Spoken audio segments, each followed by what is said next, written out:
And, there was a moment where I was playing defense against Cade, and he went to the hole, and I got elbowed in the face, like the first possession. Flagrant elbow. So that was, a welcome to NBA moment. What's up, Piston fans? It's your boy Flagrant Elbow back with another one. This one, we getting ready for the regular season to start. Had some concerns leaving the preseason, finishing that up with Cade Cunningham, the switching of the defense, and some injury concerns with the players, and also even in preseason, a lot of missed shots from the three. But we're going to talk about those issues this video. We're going to start off discussing an interview Cade Cunningham did, answering some questions from reporters and beat writers. But this one here is from Omari Sankofa, the second, I believe I'm pronouncing it right, beat writer for the Pistons for the Detroit Free Press. Cade mentioned a lot of things with regards to some concerns we had. He addressed them. He recognized that he was playing passive, not being aggressive. But what he said made sense, and he was saying that he was basically filling out what teams were bringing to him, defenses, how they were playing him, and just getting a feel for the game. And it's kind of like what you kind of would expect. It's understandable, at least. Preseason, get a feel for the game. You've been away from it for the summer, the NBA action against other teams, and seeing not just scrimmages, but what other NBA coaches are lining up, how they're going to defend. He got a chance to see what different defenses were putting in front of him, is a statement he made. He got a chance to see what other defenses were coming at him with. So that makes a lot of sense, and that's what you would do. Being smart, preseason is the time to evaluate those type of situations. So that's kind of why he said he wasn't being as aggressive. He's getting the team involved and just really just observing what was going on. Now he says he's ready to take that next step. So I think we all kind of felt that he was being a little bit more passive, not commanding the ball, not looking to take over as much as we've seen him do. And that's why I wasn't really worried about Cade in that regard, because we've seen Cade take games over, especially in crunch time. He's a clutch shooter, and he likes to have the ball in those situations. He seems unrattled by those situations, and we've seen last year him come through many times, especially when Grant was out.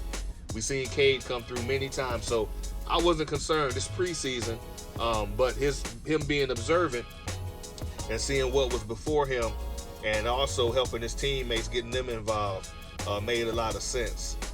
With the shooting, turnovers, things of that sort, for me, it can be a concern, because you hate to see a team do that, preseason or not. Make some shots. Quit turning the ball over. If this is practice time, then I'm thinking by the last preseason game, we should see what a polished team is going to look like going into the regular season.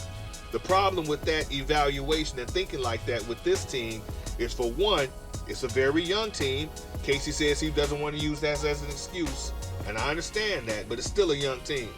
We can say we don't want to use that as an excuse all we want, but this is a young team. We got an 18-year-old in the team who was thrown into the starting lineup because of injuries. We had some injuries to some key players, some veterans who are out because of injuries, some veterans that we're looking to really help stabilize the team and be that extra voice for the team with the players. And we lost them because of injury. Nerlens hasn't played a preseason game. Burks hasn't played. Even Hami Diallo hasn't played. And then Bags just went out. So those preseason games were like watching them down at the park, scrimmages. This is a team that hasn't played much ball together.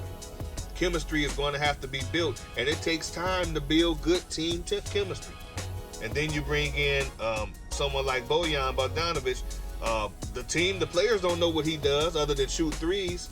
So maybe he shoots a more set three. Then you need to get him in a position where he can get the ball in a set shot and shoot set shots, set threes, as opposed to catch and shoots where he's coming off motion. We don't know yet. The team has to work together, play together, practice together, and they'll know how to be able to put each player in the right place, even the coaching staff. That's something they're going to have to learn. So those things will build and become better as far as turnovers and things of that sort with chemistry. And it has to be built, and it has to take time to build that. So we just really have to give them time to do that. With the switching of the defenses, like I mentioned before, switching is nice from the standpoint you got players that can switch. We got people in the front court, 4 and 5 position, that can jump out and play on the perimeter. That's nice. That's excellent, really.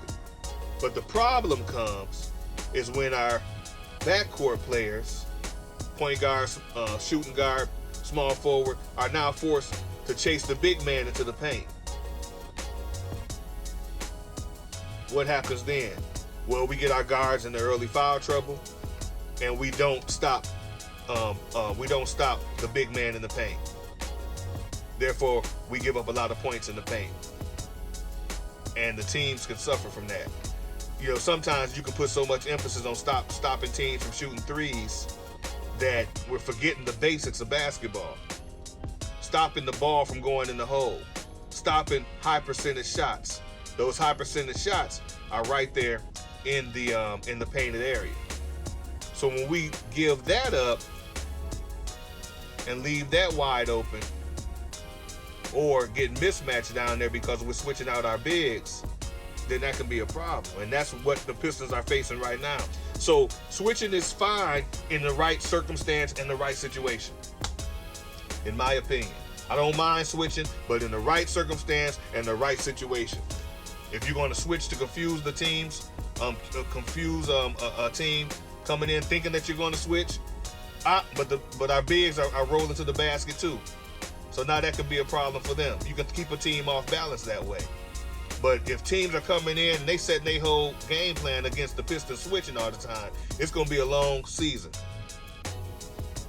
It's going to be a long season. It's going to be a long season anyway because the team has to build chemistry. But it's going to really be a long season if we just continuously trying to do the switch and letting teams dominate us in the paint. A team can beat us by 20-something points, 30 points, just dominating us in the paint. High percentage shots and free throws. Those are three-point plays. So it's all right to want to stop the three, but the three is not a high percentage shot. I would rather take a chance on letting somebody shoot a three with a hand in his face from a guard, from a small forward, than trying to switch everything just for the sake of saying my big man can play the perimeter. Let's not forget, our point guard is 6'5", 6'6". We got good point guards. Killian comes in, he's got good height. So we have good point guards that can come in there and play good perimeter defense and put a hand in the face of the opposing team's guards, make them work for that shot. But just switching everything is going to leave us vulnerable in the paint, and that's something that has to be addressed, in my opinion. Now, what Casey decides to do is what Casey decides to do. I'm going to enjoy watching the game anyway. But if we're just getting pounded in the paint, then maybe it's time to make a change. So we got to see what happens when the season rolls around.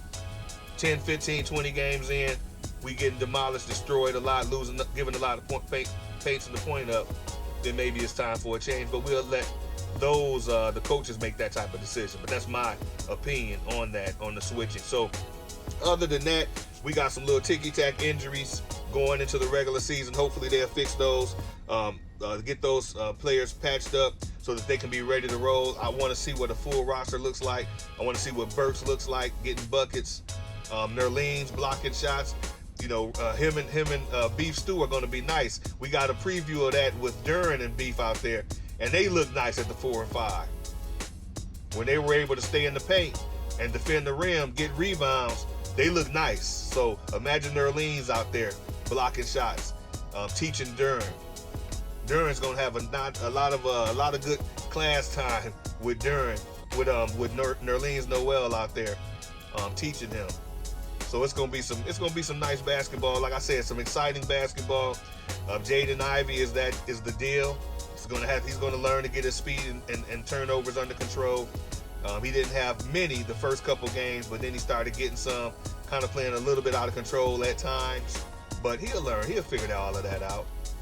He'll figure all of that out. He's brand new in the league. This is Cade's second season in the league. So they're going to get it together. Sadiq was a man on the last preseason game. If he's going to be aggressive, that's going to be something to really watch for. That's going to add to some exciting basketball. And we all know the star of preseason and the offseason has been Killer Hayes. So I was very critical of Killer Hayes in the past. I didn't think he had it in him. A lot of people saw something in him that I didn't see. But he's proven himself to want to take on that identity of being aggressive, playing and being confident. And if he's going to do that, then that's what I'm rolling with. I like Killian when he's playing that way. And actually, even when I was critical of Killian, I said I like Killian when he plays aggressively. I just didn't think he had the dog in him to play aggressively for the majority or all of the game. Now he's doing exactly that, at least for the majority of the game. I like Killian now. So even though I backtrack on some of the things I said about Killian, what he's doing now is the exact things that I said he couldn't do consistently. So since he's doing it, yay for Killian. Killer Hayes is doing this thing, and he's been the star of the offseason and the preseason, actually. Besides Beef Stew hitting his shots from the perimeter, if he can carry that over into the season, it's going to be nice. But Killian has really been doing this thing. So we get Hamid Diallo back pretty soon, hopefully. Bags' injury is not that significant. Hopefully he'll be back after a few weeks. So we can get ready for some exciting basketball. But we still have to remember, as optimistic as we all are, as happy as we all are to finally have a Detroit Pistons team we can talk and brag about, we got to give them time. We're still a season, 2 or even 3 seasons away from being major contributors or contenders, in the Eastern Conference. I really feel that. But we're headed in the right direction. So it's nothing to be sad about. Right now, we need to really, this season, just enjoy some good, exciting basketball. We got next off season where it's a lot of money that'll be able to be used in the free agency. Contracts may be coming off. Contracts may be extended as far as some of the veterans we have with expiring contracts that we just signed. So it's a lot of things, a lot of movement. We'll really be able to see what we need to shore up on by All-Star break, by the end of the season. Really see what positions or what areas we need to shore up on. So that we got to give them time. But for now, let's not panic. If they start the season off with a 10-game losing streak, let's not panic. Let's still get ready to watch some exciting basketball and still be excited for these Pistons. So that's all I wanted to share with you guys going into the regular season. There's reason to be excited. There's reason to be wise. There's reason to be optimistic at the same time of the players' individual progress and watching them as they mature in the league. And there's some things that we definitely can look out for. The defense is going to have to shore up, and I don't see why they can't. But those are some things we're going to have to watch out for. So there's some things to be excited for. Once again, I thank everybody for subscribing to the channel. I think we're still at 579 subscribers.